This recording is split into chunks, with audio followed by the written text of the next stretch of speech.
Va ora in onda Spazio Più. Buonasera a tutti dallo Spazio Pio, professionisti imprenditori uniti. Chi vi parla, il vostro sparacazzate preferito Federico. Dopo una pioggia di jingle, fuori piove pure, così siamo in pandano. Oggi su Radio Libertà si prevede tanta pioggia, ma tuttavia la pioggia ci vuole, la natura, ragazzi. Per chi è allergico è una mano santa qua a Milano, tra l'altro, perché il sottoscritto non dorme più la notte per noti motivi, però almeno respira, ed è tanta roba. Guardiamo sempre il bicchiere mezzo pieno, anche perché non abbiamo il tempo per deprimerci, cari amici a casa. Ricordatevi sempre la canzone: e sempre allegri bisogna stare, che il nostro piangere fa male al re, fa male al ricco e al cardinale. Vabbè, io la canto male, Iannacci la cantava molto meglio di me e io me ne ricordo sempre. Alla fine per noi, almeno per me povero, l'unica cosa che ci resta è il tempo, e quel poco di tempo che attraversiamo sulla terra, con chi ci vuole male, chi ci vuole bene. È giusto goderselo il più possibile, vedendo le cose positive. Ce ne sono poche, ma dobbiamo sopravvivere col sorriso in faccia. Almeno io penso questo. Alla faccia di chi ci vuole male c'è la fila davvero. Allora, oggi puntatona da solo, il vostro Sparacazzate pedalerà da solo, però anche in compagnia ovviamente della nostra amica Sveva, dall'altra parte del Chegno Legnoso, e di Natalia, che è il nostro nuovo acquisto. Nel vivaio di Radio Libertà si formano nuovi tecnici che permetteranno, grazie al loro sudore, di portare avanti questa radio, che vi piaccia o no. A proposito, se vi piace la radio, 0292947222, anche se non vi piace, per dire la vostra, senza filtri né censure. Censurare è bello, però poi ti manca qualcosa. E io preferisco confrontarmi, ecco. Mi dispiace se ho litigato qualche volta con qualche ascoltatore, ho fatto rompere un sacco di radio, DAB addirittura, che costano un sacco di soldi, però la censura non fa per noi.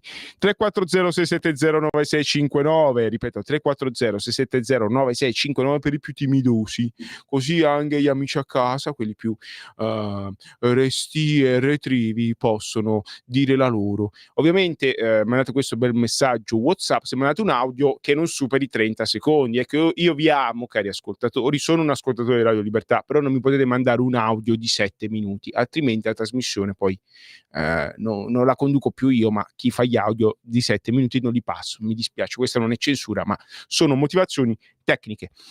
Ok, iniziando, ringraziando sempre la gente che lavora, voglio ringraziare le donne e gli uomini che lavorano all'ospedale di Sesto San Giovanni. Sono davvero, ma nella sanità in Italia in generale, Lombardia in particolare, che è la sanità che frequentiamo, e davvero sono donne e uomini in gamba. Non possiamo mai finire di ringraziare queste persone che, nonostante anche i loro rappresentanti sindacali che non firmano il contratto che darebbe a loro degli aumenti abbastanza importanti, non lo capisco. Comunque per uno 0,1 il contratto non si può firmare, e queste donne, questi uomini fanno turni massacranti, pagati poco. Ci sono reparti davvero dove ci sono delle eccellenze. Io penso alla psichiatria, so che ho problemi psichiatrici, però non sono io cioè mi capita di frequentare le parti di psichiatria, non per me, cari amici a casa, purtroppo a me ancora non mi vogliono curare. E poi mi è capitato di frequentare il reparto di ostetricia per motivi che sapete.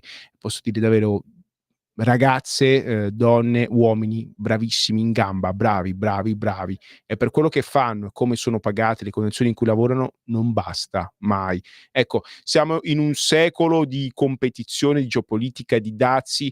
Questo vi fa capire perché anche l'Europa dovrebbe proteggersi, perché noi siamo l'unico continente al mondo che garantisce la sanità più o meno gratuita, comunque il servizio sanitario nazionale. Pensate un po', cari amici, che nella socialistissima Cina, che è tutto tranne che socialista, la sanità è a pagamento, come in gran parte del mondo. Ditemi voi se questo è normale. Andrebbe, a mio modesto parere, eretta una barriera di dazi solo per proteggere il nostro stile di vita, lo stile di vita degli europei, che anche se andando peggiorando degli italiani, che comprende una cosa che è fondamentale, la salute, che piano piano è stata erosa da una moneta idiota, da direttive idiote, da apriamo tutto, apriamo le frontiere, ormai qua non si produce più niente. A proposito di questo, di servizi che fa lo Stato, ho seguito una trasmissione che mi ha dato che mi ha fatto restare a bocca aperta su Rai 3. Ecco, devi sapere che il servizio pubblico qualche volta si ricorda di fare il servizio pubblico, la Rai, e quando lo fa io rimango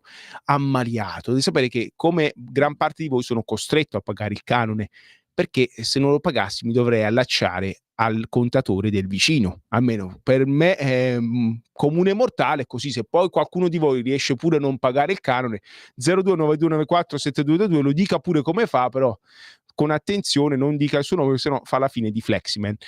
Ecco, e ho visto Presa Diretta che parlava dell'industria in Europa, e questi signori qua, Riccardo Iacona, che è un giornalista chapeau davvero, per carità son di parte, però fanno vedere delle realtà che tu finché ne senti parlare ci resti, dici: "Ah vabbè, cosa vuoi che siano". Quando ti fanno vedere quello che sta accadendo dall'altra parte del mondo, resti a bocca aperta. E hanno fatto vedere quello che sta accadendo in Cina, dove l'industria è avanti di 30, 40 anni rispetto qua in Europa.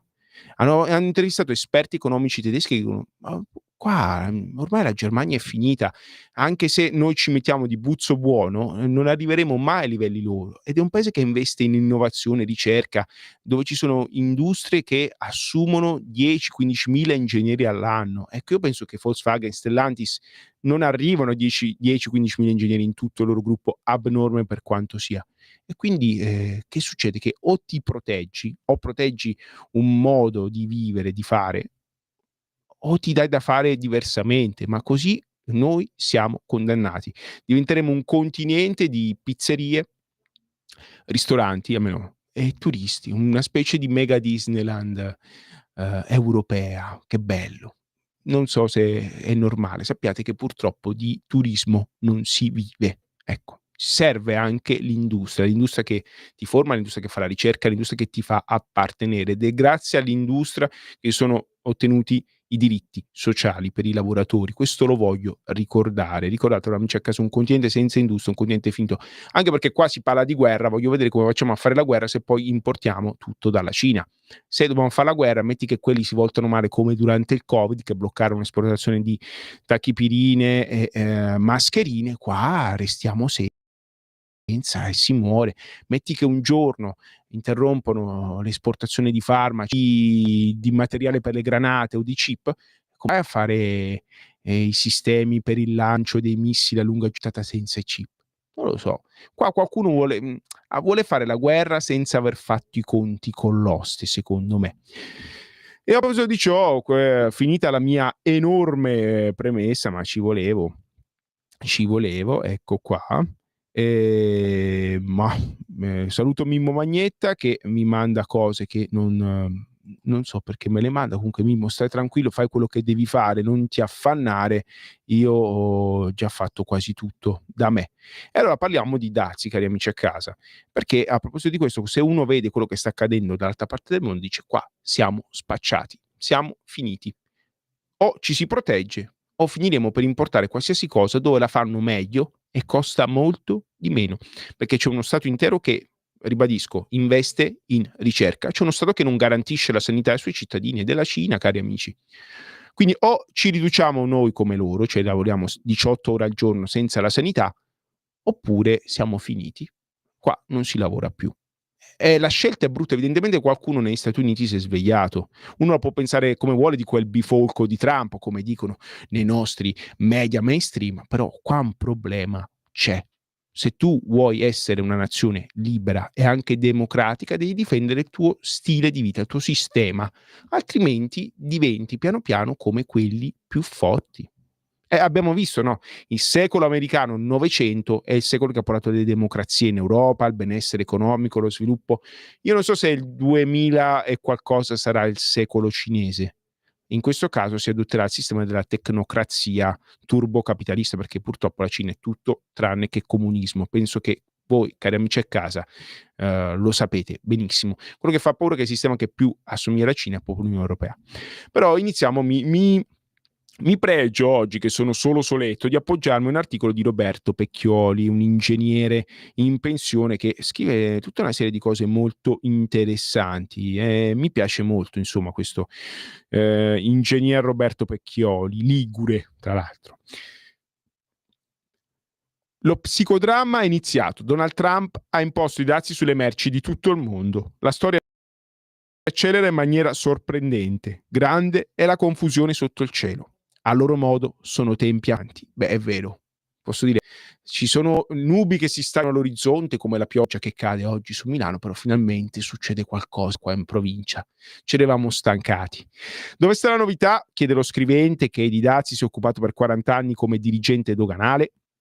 I dazi esistono da sempre e rappresentano uno dei principali elementi di sovranità politica, non meno che economica, di ogni Stato. Il controllo di merci e persone, adesso anche di capitali e servizi in entrata e in uscita dal territorio, è uno dei compiti fondamentali delle istituzioni pubbliche.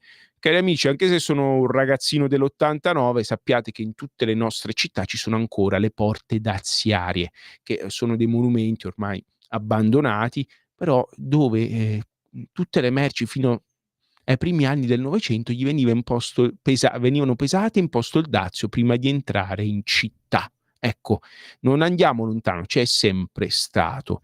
E per il motivo per cui vi ho fatto anche l'introduzione, ma leggiamo l'articolo, non vi voglio insomma ammutolire con le mie ciance. La fase iniziata negli anni 90 del XX secolo, dopo la sconfitta del comunismo sovietico e la vittoria del mondo liberale, diventato neoliberista, culminata nelle grandi decisioni del WTO, della World Trade Organization, l'Organizzazione Mondiale del Commercio, a guida anglo-americana. Impose il modello globalista e ce ne ricordiamo, non so voi, sono cresciuto a Vicenza, dove nei primi anni 90 ti venivano a prendere a casa perché avevano bisogno di manodopera. Siamo ridotti che a un certo punto del 2000, il 2008, mi ricordo come se fosse ieri, ha chiuso tutto. Chiuso. È fallita pure la banca popolare di Vicenza. È una città che era ricca, si è trovata una città che ha iniziato ad avere problemi, dove i giovani scappano. E non sono solo io che me ne sono andato, cari amici a casa, ce ne sono una marea di vicentini sparsi in tutto il mondo a lavorare. Giovani, uno più bravo dell'altro, se ne sono andati. E questa piccola storia, che è la città di Vicenza, cari amici, eccetto nella ricca e grande Milano, ma anche nella grande Roma, vi assicuro che in tutta la provincia italiana è accaduto questo. Ha iniziato a chiudere tutto e la gente è dovuta, i giovani e i meno giovani sono dovuti scappare via, o nelle grandi città o all'estero. Pure il piccolo commercio ha iniziato a chiudere. Andate, ricordatevi com'erano 15-20 anni fa i centri delle nostre città. Andate ora. Io mi ricordo com'era il centro della piccola Vicenza. Andate ora in centro a Vicenza. Più della metà dei negozi sono chiusi. Quello che era un centro bello, insomma, vivo, popolato, frizzante, vedete ragazzi, io lo so, gli ascoltatori di Radio Libertà sono molto più intelligenti di chi vi parla. So che voi lo sapete meglio di me quello che è accaduto. Non a caso siamo arrivati a questo punto, ma vado avanti, bando alle ciance. La data simbolo è l'11 dicembre 2001, allorché la Cina entrò a far parte dell'Organizzazione Mondiale del Commercio, da cui la Russia fu esclusa sino al 2012. Il Vangelo libero scambista prevedeva l'alleggerimento e la scomparsa produttiva dei dazi, la rapida omogenizzazione o l'abbattimento delle normative produttive, sanitarie, industriali, in vista dell'eliminazione delle barriere extradoganali, ossia ogni legislazione di ostacolo all'illimitata circolazione di beni, capitali, persone e servizi. Il successo del modello neoliberale era il rilancio su scala planetaria della massima settecentesca laissez-faire, laissez-passer. Lasciare fare, lasciar passare. Abbiamo già, ecco, sicuramente qualcuno che avrà qualcosa da dire sulla mia pronuncia francese, ma lo passiamo immediatamente in diretta. Buonasera, chi è e da dove chiama? Sì, buonasera, sono Giampaolo Bernasconi, chiamo da Foto in provincia di Como. Vai Giampaolo, è tutto Salve, tuo. salve. Senta, io volevo dire, Scott Benz, cioè Donald Trump è quello che è, logicamente, non è che sia un granché nel senso che per come si presenta, per quello che fa, però ha perfettamente ragione sul discorso dei dazi. Il suo ministro del tesoro, Scott Bessent, che è un gestore di hedge fund, quindi diciamo una persona un po' più raffinata e preparata, ha detto che dopo si sta chiudendo un ciclo a 40 anni e che Main Street, ossia la strada del ceto medio, riprenderà sopravvento su Wall Street, ossia la strada di Wall Street, dato che l'assenza di dazi e la Cina col suo dumping hanno invaso per 30 anni l'Europa occidentale e gli Stati Uniti, e questo ha causato la crescita del 10% all'anno della Cina e la nostra decrescita. Tra l'altro aggiungo, e poi chiudo, tutto questo l'aveva già scritto un autore come James Goldsmith, che è un conservatore inglese, nei suoi 2 libri del 1994 e del 1995, The Trap e The Response, dove aveva previsto quello che sarebbe successo con la firma da parte di Bill Clinton che ha permesso poi l'entrata della Cina nel WTO nel 1999 e nel 2001.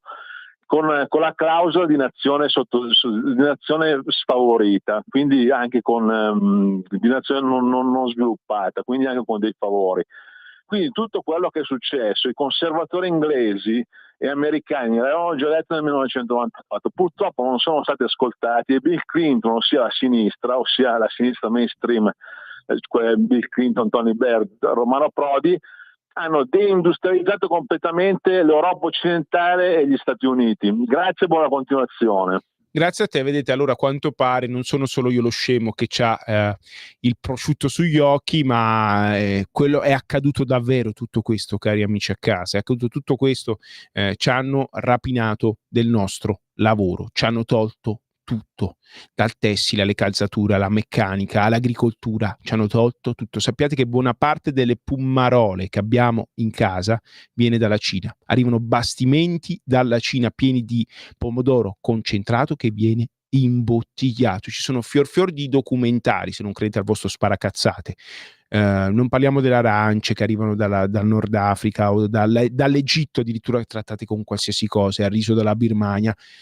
Ci hanno derubato di tutto. Se noi siamo quello che mangiamo, vedete, c'è un problema anche di identità, non sappiamo nemmeno più chi siamo, non sappiamo nemmeno perché non facciamo. Tu sei quello che fai, così si dice. Andiamo avanti. Idea, insomma, che gli stati non dovessero intervenire in campo economico e finanziario. Il principio dominante, risalente all'economista inglese e speculatore finanziario David Ricardo, era che ogni economia doveva produrre esclusivamente ciò che era in grado di rifornire a minor prezzo.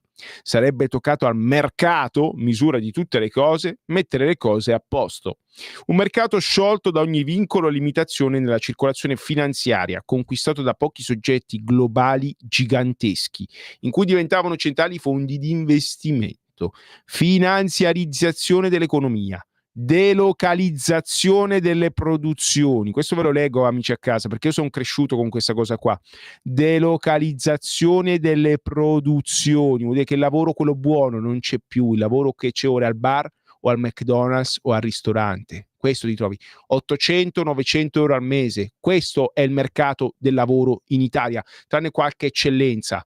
Questo è accaduto. Ecco perché la gente se ne scappa. Ma cioè, la cosa grave è che noi popolo ce ne siamo accorti. È su dove fanno gli apericena, gli after hours, come li chiamano? No, gli after hours, sì. Mi ricordo più come si dice in inglese, ma a me piace più dirlo in italiano. Ecco, dove la vita è bella, belle barche, belle ragazze, bei ragazzi, ancora meglio, per chi se lo può permettere. Happy hour, scusa, l'happy hour mi dicono la regia, bravissimi ragazzi, insomma, bella vita, belle barche, bei viaggi, là è bello, chi se ne fotte di voi straccioni, quando c'è tutto questo mondo dorato e ovattato, questa vita talmente meravigliosa che non sai più quello che devi fare perché hai tutto. E nel frattempo la gente per strada si incazzava, è accaduto questo, cari amici a casa, né più né meno, e nel frattempo qual è il maggior problema dell'Unione Europea, cari amici? Non finirò mai di ripeterlo. In questo la fotocopia dell'Unione Sovietica. Io sono nato e vissuto vedendo l'Unione Sovietica cadere. È caduta, si è sciolta nel 1992 l'Unione Sovietica e non so perché mi dispiace. Vedendo il mondo di M che c'è ora, io la rimpiango perché almeno c'era un ordine. il problema dell'Unione Sovietica negli ultimi tempi era l'alcolismo. Andava tutto a avete capito cosa, però il problema era l'alcolismo. Lo stesso problema dell'Unione Europea. Stanno facendo una battaglia sull'alcol, addirittura contro il vino con l'alcol, perché il vino deve essere alcol free. Non sto scherzando, andatevi a informare se non mi credete. È l'alcol. Ci somigliano, insomma. Fatevi una domanda e datevi le risposte. Secondo me gli indizi qualcosa vogliono dire. Abolizione dei dazi e delle barriere commerciali, desovranizzazione degli stati all'ombra della valuta dominante, il dollaro. Questa ridotta all'osso è la definizione di globalizzazione. Non ha funzionato. Lo rileggo, ragazzi. Questa ridotta all'osso è la definizione di globalizzazione. Non ha funzionato. Uno dei motivi è l'errore di valutazione occidentale sulla Cina. Il dragone avrebbe dovuto essere la fabbrica del mondo di manufatti a basso costo e invece si è trasformato con prodigiosa rapidità in gigante industriale e tecnologico, sfruttando inizialmente le conoscenze know-how, perché c'è anche un lessico, ragazzi, il saper fare, know-how, capito? E c'è gente che a Milano va in giro parlando così. Poi lo scemo sono io, però dite, no, se c'è una lingua meravigliosa, ricca come l'italiano, non ho capito perché devo far chill con questi termini. Le commodities.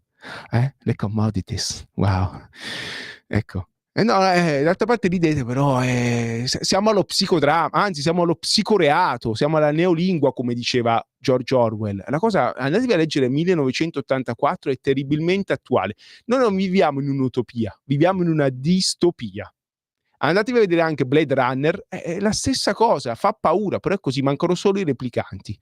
Ma sarà un indizio, non lo so, sono scemo sicuramente, però ci arrivo un po' dopo rispetto agli altri, però quando unisci tutti i puntini, metti tutte le tesserine del nome uno dietro l'altro, il dubbio ti viene. Io questo dubbio ce l'ho.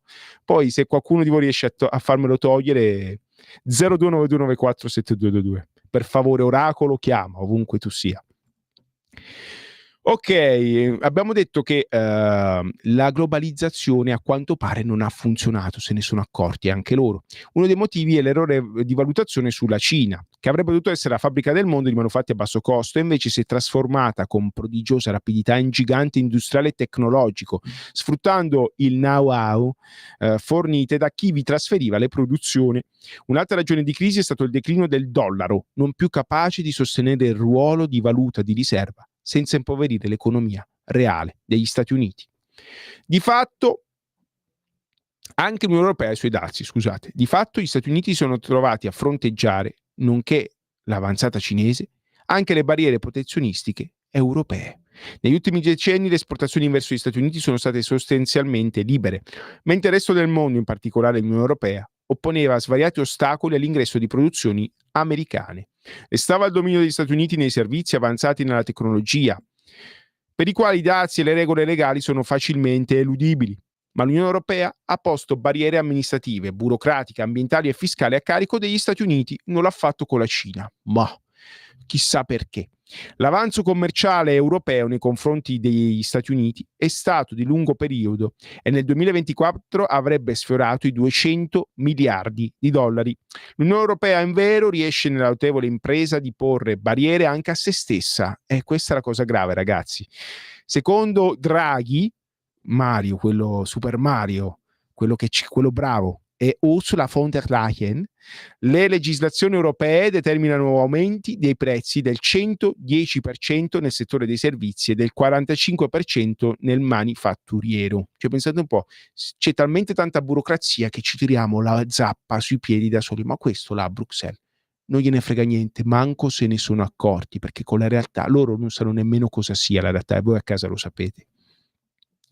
Cambia la natura dei costi aggiuntivi, non la sostanza.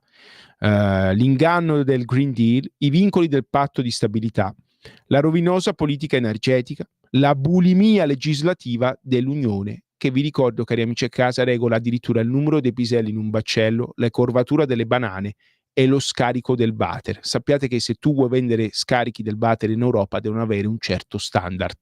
Sappiatelo, ed è tutto vero. In molti settori industriali i prodotti americani non raggiungono l'Europa. Vediamo forse in giro automobili americane? No, mancano. Trump istituì i dazi anche nel suo primo mandato, che Biden mantenne senza che alcuno si agitasse. Nel caso italiano, la qualità elevata delle nostre esportazioni verso gli Stati Uniti dovrebbe metterci a riparo da gravi conseguenze. Scosse di assestamento, non drammi. Vari comparti produttivi sembrano infatti preoccupati solo relativamente, mentre la vicinanza tra il governo Meloni e l'amministrazione Trump potrebbe rendere più agevoli le trattative. Ma a proposito di trattative, noi torniamo subito, ma dopo la pubblicità, perché la prima mezz'ora è già volata. Pubblicità.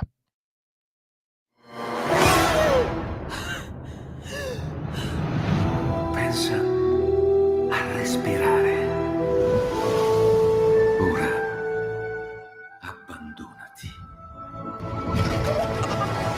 Che cosa vedi? Luce, oscurità, l'equilibrio. È tanto più grande. C'è stato un risveglio. Hai sentito? Conosco una sola verità.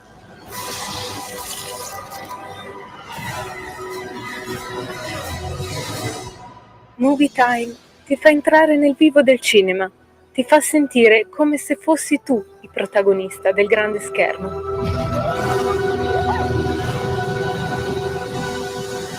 Ogni sabato dalle ore 16.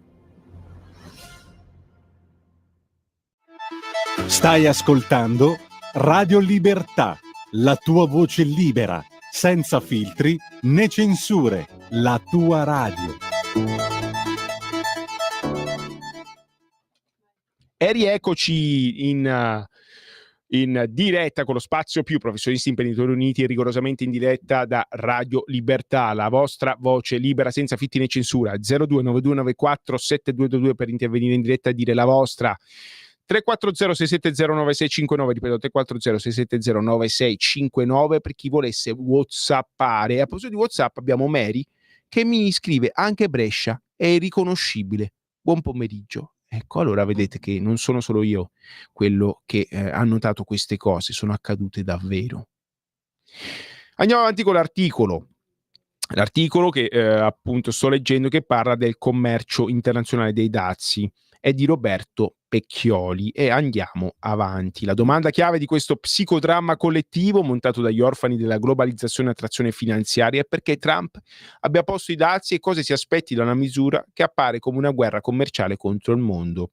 L'uomo con il ciuffo ha vinto le elezioni con uno slogan semplice quanto drammatico: rifacciamo grande l'America, Make America Great Again, i cosiddetti MAGA, prendendo atto del declino statunitense, promettendo di invertire la rotta, soprattutto reindustrializzando gli Stati Uniti. Si tratta di portare la manifattura negli States, attirare produttori in un mercato che nel passato rappresentava quasi la metà della ricchezza mondiale, restituire posti di lavoro in patria a vasti ceti emarginati dalla globalizzazione e dalla prevalenza dell'economia di carta. Cari amici, io purtroppo, oltre che, o per fortuna oltre a essere nato e cresciuto a Vicenza, ho mio cognato che viene dall'Indiana, uno degli stati che compongono la federazione degli Stati Uniti, e vi confermo che se non nell'Indiana, nel vicino Michigan, dove c'è Detroit, che era la città dell'automobile, ecco, Detroit è un deserto. Questa città, che era la piccola Torino degli Stati Uniti, ora occupa il 20% della sua superficie originaria. C'è un disagio sociale spaventoso. Detroit fa paura. È la seconda città più pericolosa degli Stati Uniti dopo Chicago. Per tantissimi anni è stata la prima città più pericolosa d'America. Scheletri e scheletri di industrie e di case abbandonate. La gente, man mano che chiudevano le imprese, le aziende che davano lavoro a milioni di persone, se ne è scappata, almeno quelli che potevano. Sono rimasti a Detroit solo i meno fortunati.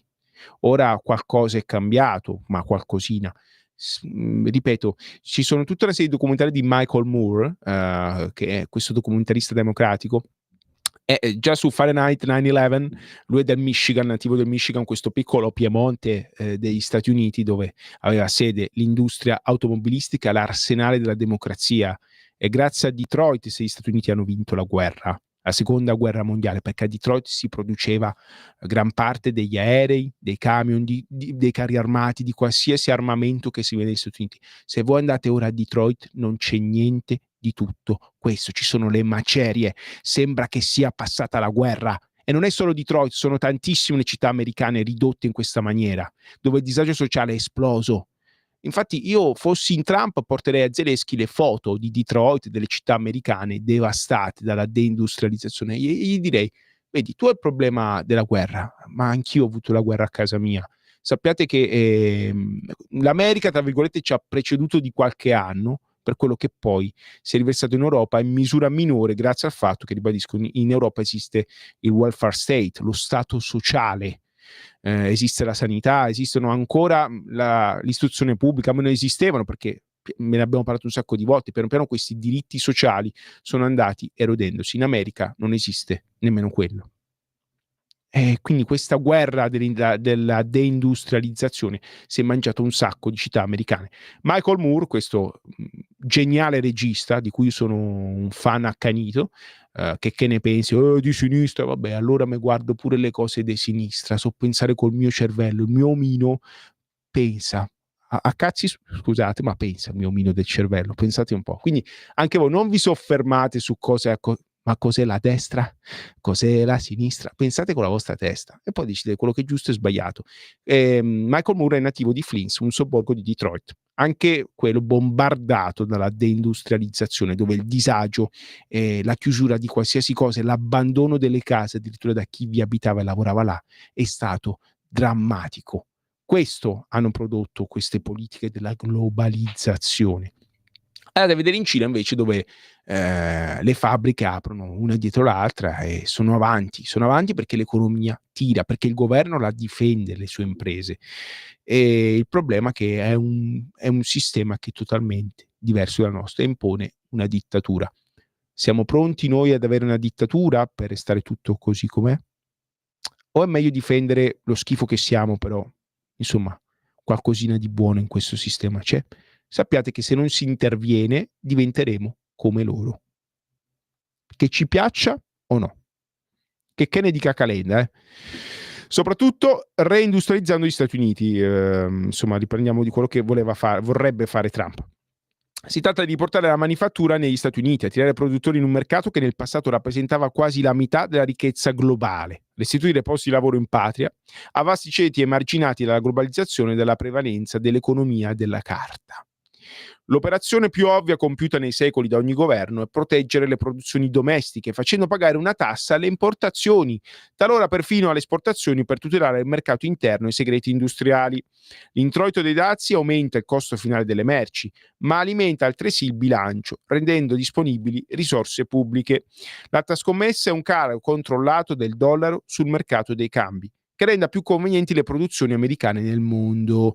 Quello che si faceva in Italia, la svalutazione competitiva che ha permesso a questo paese di essere la quinta potenza industriale negli anni 80. Sono passati quasi 45 anni. Ecco, questo era un paese meraviglioso una volta. Fino agli anni 90 che ho potuto vedere io era un paese meraviglioso. Poi sappiamo com'è andata, ma ora a quanto pare c'è qualche ascoltatore pure che ci dirà cosa è andato storto. Buonasera, chi è e da dove chiama? Pronte, sono Mim, chiama da Foggia. Tu di dove sei, scusa? E di Barletta, dimmi. Scusa, ma una domanda ti volevo fare, ma cioè, questi americani, Trump che dice queste cose là, ma una volta mi pare che avevo sentito proprio da questa trasmissione che la Cina si era comprato un sacco di debito pubblico americano, cioè ma che stanno a fare? Che guerre fanno questi? Mimmo, grazie per aver messo l'argomento, perché è accaduto anche quello. Qualcuno ha giocato sul debito americano. Non c'era solo Soros a giocare sull'Italia insieme alla Germania, alla Deutsche Bank. Vi ricordate la crisi dello spread? Il primo ministro canadese, Carney, ha speculato sul debito americano. Possiamo dire che la retromarcia che ha dovuto fare Trump è dovuta dal Canada, che insieme alla Germania, la Francia e il Giappone hanno speculato sul debito degli americani. E lo dice il Corriere della Sera, anche il Sole 24 Ore, non questa radio populista, il vostro sparacazzate che sparacazzate a tutto andare. È tutto vero, amici. Informatevi. E quindi vediamo che questo Mimmo di Foggia è molto ben informato, anche, vedete, anche se siamo dei bifolchi, qua la gente quello che resta del cervello che ci ha lasciato lo sa ancora usare bene, giusto Mimmo? Come no, c'era quella della canzone, ritrateci il cervello che serve alle mie mani, giusto? Come diceva il sommo poeta, cantante Fabrizio De André. Qua sì. Ci stanno pigliando veramente per il culo, insomma. E la cosa che fa spavento è che ci sta poi la von der Leyen che appunto ci chiede soldi, in pratica per sistemare i guai fatti appunto da chi? Dalle banche, dalla Germania. Noi già abbiamo pagato i debiti che la Francia e la Germania avevano fatto comperandosi i debiti monnezza della Grecia, no? Cioè qua veramente ci pigliano per dei poveri incoglioniti. Mimmo, perdona l'interruzione, ma avevamo un ascoltatore in linea, quindi diamo voce alla nostra gente. Buonasera, chi è e dove chiama? Eccoci qua, buonasera, ciao, sono Walter da Friuli Venezia Giulia, buonasera, quasi buonasera. Allora, due cose volevo commentare, così molto velocemente, perché al di là adesso di quelli che sono i dati, di quello che può essere tutto quello che sono le analisi degli economisti, quant'altro, magari anche un po' in parte anche le tue, e ti ringraziamo come leghisti, oggi commento la grande vittoria a Monfalcone sul discorso, diciamo, legato al problema islamico, che poi è il problema dei progressisti, il tema progressisti, i quali come sempre hanno tentato anche con gli islamici di poter sfondare qui a Monfalcone. Non ce l'hanno fatta. 71% abbiamo vinto ancora noi con la coalizione, però soprattutto ha vinto la Lega. Questa è una cosa e dovremmo essere contenti. Ho commentato con un amico di Milano la questione che lui mi diceva che noi qui siamo un laboratorio a Monfalcone. Io ho detto no, non è vero che siamo un laboratorio, lo dico proprio per farlo sentire anche ai nostri deputati, senatori, tutti quelli che intervengono su Radio Libertà e sono i nostri, diciamo. Il nostro non è più un laboratorio, la nostra è una realtà, perché un laboratorio è quando tu vai a fare degli esperimenti. Oggi qui gli esperimenti non se ne sono più fatti perché siamo al terzo mandato, se vogliamo dire, per la nostra Cesinti, adesso per il candidato sindaco Fasani, che è una persona da stimare. Ok, questa è una cosa. L'altra cosa è, sicuramente io commento in maniera favorevole Cerno quando dice che i dazi non fanno paura a nessuno. Quello che fa paura è l'Europa, quello che fa paura sono le idee di Prodi. Quello che fa paura è che nel 2000 il signor Prodi, in compagnia cantante, hanno portato la lira a 1936,27 e ci hanno rovinato. Quindi è ora di mandare tutti a casa questi progressisti. Spero che l'abbiano capito e a Monfalcone la realtà lo ha capito. Ciao, grazie. Grazie. Per quello che ho visto, ragazzi, su Rai 3, quello che dice un economista tedesco, se potete andate su faccio pubblicità al servizio pubblico perché merita, Riccardo Diacona, presa diretta, la deindustrializzazione dell'Europa, così si chiama questa trasmissione, questa puntata meravigliosa, dove un economista tedesco ha detto: se l'Europa va avanti così, implode su se stessa. Qua in Germania siamo indietro di 40 anni e arriva tutto che costa meno ed è pure più avanti. Voglio fare anche complimenti per quello che è accaduto a Monfalcone, che era la Stalingrado dell'Est. Qua a Sesto San Giovanni avevamo la Stalingrado d'Italia, ora c'è un sindaco in gamba che salutiamo, Roberto Di Stefano, che è un amico di Radio Libertà, un amico mio di Mimmo, ma soprattutto un uomo in gamba che ha trasformato una realtà che aveva una marea di problemi in un piccolo fiore, perché Sesto San Giovanni è diventata bellissima, e anche Monfalcone, che ho avuto modo di frequentare in passato, era il 75% delle cose brutte del Friuli Venezia Giulia accadevano a Monfalcone. Ora, grazie alla sindaca Cisint e grazie al sindaco Fasani, che ha questo cognome un po' esotico, chissà di dov'è, però ci facciamo gli auguri lo stesso al sindaco Fasani. Monfalcone è diventato anche là un piccolo fiore e meritava, perché c'è il mare, c'è tutto, c'è la montagna, il Friuli Venezia Giulia è una regione meravigliosa. Mimmo.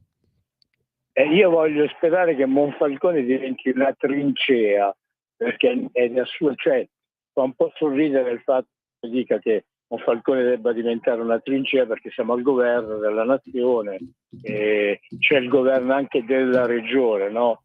però appunto dobbiamo diventare, Monfalcone deve diventare la trincea di quelle che sono le nostre peculiarità, le nostre caratteristiche e le capacità dei nostri territori. Mimmo, perdona l'interruzione, Mimmo, perché io qua ho una notizia bomba.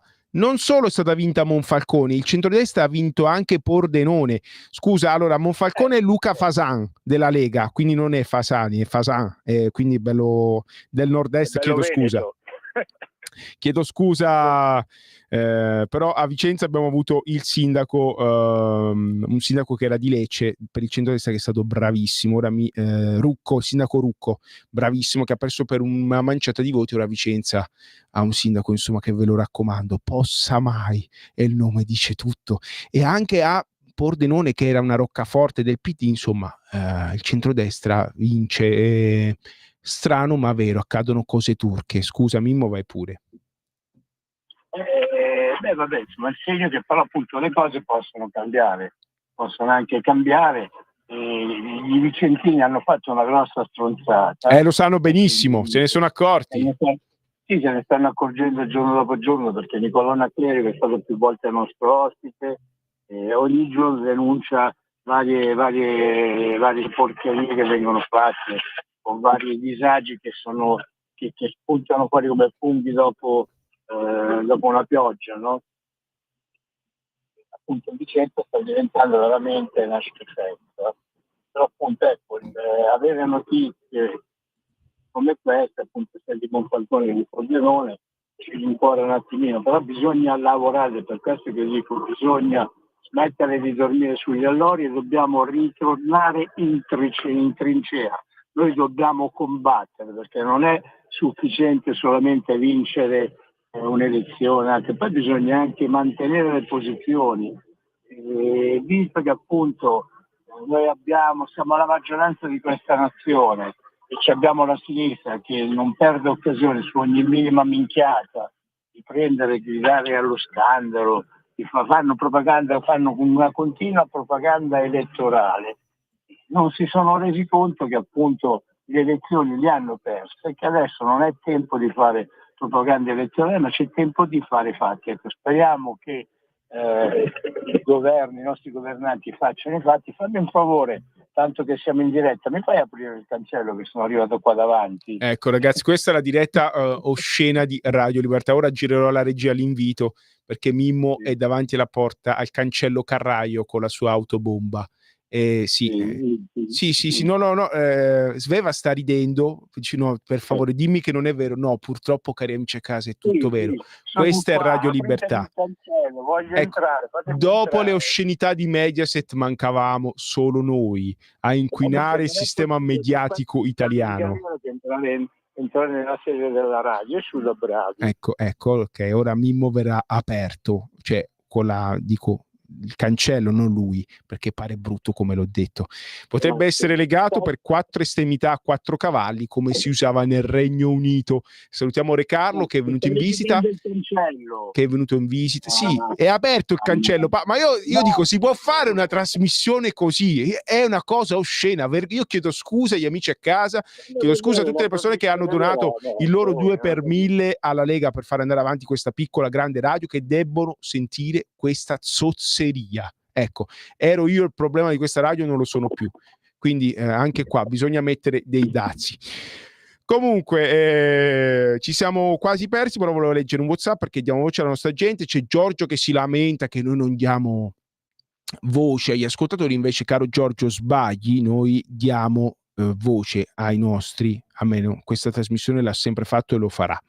Qua Maurizio ci scrive: a Desenzano ormai è diventata Chinatown, tra decine di ristoranti, bar, negozi, bazar, mercato, bancarelle, tutte loro. Chi vuole vendere vende a loro in silenzio, tra il silenzio delle istituzioni e le forze pubbliche che non si interrogano da dove arrivano questi misteriosi miliardi. Bravo. E anche da capire un mistero che ho letto sul Piccolo di Trieste: per quale motivo nonostante Gorizia e Nova Gorica siano capitale europea della cultura. Facciamo un bacione a Gorizia, una città meravigliosa. Andate in Friuli Venezia Giulia perché è una regione davvero bellissima. Ho fatto il militarato al mezzo, ci ho lasciato il cuore in Friuli, ma anche nella Venezia Giulia a Trieste. È una regione che ha più facce, non c'è solo il Friuli, c'è la Venezia Giulia. In Friuli Venezia Giulia i cinesi prosperano. Passi il confine sloveno, dove la differenza, insomma, non c'è nemmeno più il confine, di cinesi non ne vedi uno. Perché questo accade? Noi non ce l'abbiamo con i nostri amici cinesi, io li bacerei tutti in bocca alla faccia del Covid, come diceva Zingaretti. Sono loro che non si vogliono far baciare in bocca da me, purtroppo, però se cambiano idea 0292947222, venite qua cinesi, vi bacio tutti. A parte gli scherzi, tanto ormai se dobbiamo fare come si chiama? Trash, facciamo trash alla grande, siamo senza peli sulla lingua e fatto sta che c'è un problema e bisognerebbe capire perché in altre nazioni questo accade molto di meno, compresa nella socialista Spagna, di cui io invidio il governo e il sistema. Io vorrei che si andassi in Spagna a fare un tirocinio, a imparare come si fa a governare una nazione che è tanto simile alla nostra, dove però insomma le cose sembrano andare meglio. Sicuramente i cittadini, i diritti sociali vengono difesi molto meglio che qua in Italia. Voglio ricordare che siamo noi il popolo a fare la differenza, quindi merita di essere difeso. Cari amici, il presidentissimo dei professionisti imprenditori uniti, sì, lui, Je suis ici, si dice come ça in francese. Mais oui. La mia pronuncia è sicuramente migliore della tua. Ecco. Brutto cabibbo che non sei altro. Ecco, ragazzi, questo è il livello, alla faccia dei bifolchi. Ecco, allora, Mimmo ha voluto a lietare gli ultimi 5 minuti di radio. Senti, ti volevo dire una cosa. Se sapevo che tu parlavi di Pecchioli, praticamente l'avrei invitato. È amico tuo Pecchioli? Lo avremo in trasmissione prossimamente. No. Perché io pensavo che sto Pecchioli fosse Pecchioli di Comunista Memoria. Invece no. È amico tuo, Mimmo? Più che mio, amico di un altro mio caro amico, Adriano. E verrà qua a Radio Libertà in diretto o dalla Liguria si collegherà? Questa è una penso forse dalla Liguria. Clamoroso. Avremo Roberto Pecchioli qua con noi. Noi siamo, posso dire che sono un suo fan e sono davvero onorato della presenza che avremo di Roberto Pecchioli. Grazie Mimmo che qualche volta porti qualche bella notizia. D'altronde noi qua a Radio Libertà, nello spazio più di Liguri, ne abbiamo avuti tante volte. Belli. Cioè gente molto valida, gente che ha fatto la storia, gente che ha fatto il pesto pure abbiamo avuto. ci mancano solo i pinoli, possiamo dire. No, io ieri ho letto una ricetta con il pesto fatto con le cime di rapa. No, e con i broccoletti pure. Sì, non si può sentire questa cosa. Lo farò e lo mangeremo anche. Penso in diretta, che lo porterò qua in radio e tante volte appunto e Sveva già si lecca i baffi che vuole assaggiare i pinoli alla cima di rapa di Mimmo, o anche i broccoletti, quelli pugliesi, perché ci sono i broccoletti di un tipo e i broccoletti anche di un altro. Anche i broccoletti arrivano dalla Cina, ormai in buchi manco quello. No, non è vero, no, ci sono certe 100% pugliese, me lo dice quello con l'egiziano del mercato. Zio, guardate, giuro, questo broccoletto pugliese raccolto io con un furgone. È quello che ti vende le fragole della Basilicata. Cioè, la Basilicata è minuscola, però se tu vai a Milano al mercato sono tutto fragole da Basilicata. Io in Basilicata le fragole non l'ho mai viste, cioè, ho anche lavorato per un breve periodo della mia vita a Rio Nero in Vulture, in provincia di Potenza. Se qualcuno a Basilicata mi può chiamare e spiegarmi dove stanno tutto questo fragolo da Basilicata, io lo ringrazierei di cuore. Purtroppo io vedo tutte spagnole. Sì. Se tu vai al supermercato arrivano tutte dalla Spagna e in serra. E com'è, scusi, tutte le cose che producono in Cina, cioè che arrivano solamente da noi, non arrivano anche nel resto dell'Unione Europea? Probabile, non lo so. Io ho la certezza che purtroppo a livello di Pumarole, di sughi, arriva il concentrato con i bastimenti dalla Cina e viene imbottigliato come... Quello che certi supermercati della grossa distribuzione, non ne faccio il nome per non fargli pubblicità, visto che appunto non ci fa, nessuno ci vende, ma ci chiede pubblicità di questi grossi supermercati. Però ce l'ha chiesto l'Europa e giustamente noi ci atteniamo a quello che Bruxelles comanda. Noi ci siamo sempre attenuti a tutte le cose che prendono e ci fottono a noi personalmente. A questo regime che è sempre più simile e sempre più scimmiottante a quello cinese. Quella è la vergogna, Mimmo, perché quello che dicevano gli ascoltatori, se noi andiamo avanti così noi diventiamo come loro, perché se noi compriamo qualsiasi cosa da loro, noi dipendiamo da loro, e quando tu dipendi da una cosa, da un'altra persona, diventa ricca, l'altra persona ti può anche comprare. È quello che a me, povero scemo, sembra che noi stiamo diventando una brutta copia della Cina popolare. Popolare per niente, la Cina tecnocratica, turbo, liberista, perché di comunista in Cina non c'è niente, forse c'è solo la polizia armata del popolo di comunista in Cina, è una certa giustizia che è molto simile a un paese dell'Europa che si affaccia sul Mediterraneo, ma non voglio, mi ricorda, che però non voglio citare per motivi di riservatezza. Ecco. Hai paura di essere citato? Sì, sono molto... ecco. Io non ho fatto nomi, quindi non sto diffamando nessuno. Ecco, perché ci sono un sacco di paesi d'Europa che si affacciano sul Mediterraneo. Non pensate male, amici a casa. Ci sta anche e soprattutto amici in procura. C'è qualche paese che si affaccia anche sull'Adriatico. Io ieri appunto ho fatto un aperitivo con un giovane albanese che conosciuto tanto tempo fa, e mi ha parlato di quelle che sono le peculiarità, le bellezze albanesi, e allora ho pensato di trasferirmici anch'io, e io non Mimmo, vado... tu con la tua pensione là sei ricco. Ma tu compri tutta Albania con la tua detto pensione. che con 300 euro mi piglio una casa con i controcavoli, ma a fronte mare, e con altri 300 ci campo da re. E tanto è davanti alla Puglia la stessa cosa che va in Puglia, però vivi meglio. No, forse è meglio però, perché è più economica. E comunque sia lì il pesce, per esempio, lo pescano loro. Sì. Pensate, è anche più libera. Vedete la differenza di stare fuori dall'Europa? Che la gente può fare, cioè è libera, non ci sono direttive europee idiote che obbligano noi a fare il fermo biologico, poi però i tunisini o gli albanesi pescano tranquillamente, i croati se ne fregano, non lo rispettano nemmeno il fermo biologico. Siamo l'unico paese che si affaccia sul Mediterraneo a rispettare il fermo biologico per permettere ai pesciolini di riprodursi. Il problema è che i pesciolini non hanno la frontiera in testa, non sanno quando nuotano in Tunisia, Libia oppure ritornano da noi. E quindi i croati, gli sloveni, soprattutto i popoli della vecchia Jugoslavia, non hanno manco problemi. Non hanno nemmeno problemi a fare la caccia ai cinghiali. Cioè qua in Italia, per esempio, non sai mai che tocchi un cinghiale che ti piglia la sedia elettrica. Se non c'hai tutte le autorizzazioni ti mettono al muro e ti fucilano. Ti impiccheranno Jordi con una corda d'oro. È un privilegio raro. Rubò un cinghiale dal parco del poeta che mi sono messo a fianco in questa trasmissione. Questo è Fabrizio De Andrea remixato da Gabri Ponte. Però insomma a proposito degli anni 90. E poi la Turchia, dicevano che la lira non andava bene, si svaluta. Poi la Turchia con la liretta svalutata che è venuta e si sta comprando sto mondo, le lavatrici Beko e gli stabilimenti ex Ariston, scusate, sono della Beko, una multinazionale turca.